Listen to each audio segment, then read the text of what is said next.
Sir ఇప్పటి వరకు మీతో ఉన్న టీడీపీ నేతలు రాజకీయం కోసం కాదు మస్తానాల కోసం వచ్చారు అని అన్నారు. ఇప్పుడు మరి వాళ్ళు ఏమయ్యారు? నిన్ను నమ్మి వచ్చిన వాళ్ళు చాలామంది మిమ్మల్ని వదిలి మళ్ళీ మాజీ ఎమ్మెల్యే తిరుమల రామకృష్ణతో తిరుగుతున్నారు. దీనిపై మీరేమంటారు సార్? అందరికీ నేను ఒకే మాట చెప్పాను. అందరితో కలిసినప్పుడు నన్ను నమ్ముకున్న వాళ్ళని కాపాడటం నా ధర్మం. వాళ్ళు నమ్ముకున్న సిద్ధాంతాల్ని నా బలవంతంగా నేను ఏ రోజు కూడా వాళ్ళకి క్లియర్గా చెప్పాను. మన వాళ్ళకు కూడా మీ ఇష్ట ప్రకారం ఉండాలి. అభిమానం వేరు, రాజకీయం వేరు. రాజకీయంగా నన్ను నమ్ముకున్న వాళ్ళందరూ నాతో ఉండొచ్చు, అందరూ నాతోనే ఉన్నారు.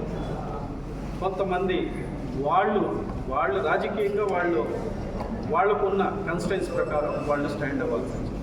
సో వాళ్ళని నేను బలవంతం చేయను.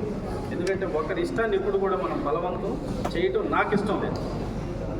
సార్ మీరు గతంలో తెలుగుదేశం పార్టీలోకి పదవుల కోసం వచ్చారా లేక వెంకటగిరి ప్రజలకు సేవ చేసేందుకు వచ్చారా? వెంకటగిరి ప్రజల సేవ కోసమే వచ్చారు. ప్రజాసేవ కోసం అయితే అదే పార్టీలో కొనసాగుతూ ప్రజలకు సేవ చేయొచ్చు కదా ప్రజలు అంటున్నారు. ఎక్కడ అవకాశం చేయడానికి అవకాశం ఇచ్చారా?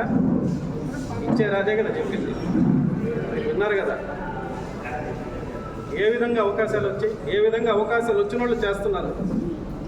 బీసీ అంటే ఏమనుకున్నారు? క్యాస్ట్ కాదు, ఒక మధ్యతరగతి కుటుంబీకుడు.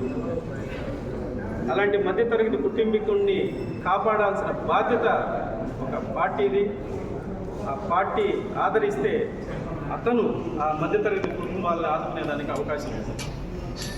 బీసీలకి అన్యాయం జరిగింది, బీసీ కోటాలో టీడీపీకి కేటాయించలేదని మీరు పార్టీ మారారు. ఇప్పుడు వైసీపీ పార్టీ బీసీ కోటాలో ఏమన్నా పదవిస్తుందా? నేను ప్రస్తుతానికి అంత దూరం ఆలోచించలేదు. ఇప్పుడు మనం కష్టపడి ఇక్కడ పనిచేయాలి. అక్కడ పని చేశాను కాబట్టి ఆశించాను. ఇక్కడ పని చేయకుండా ఎట్లా ఆశిస్తాను?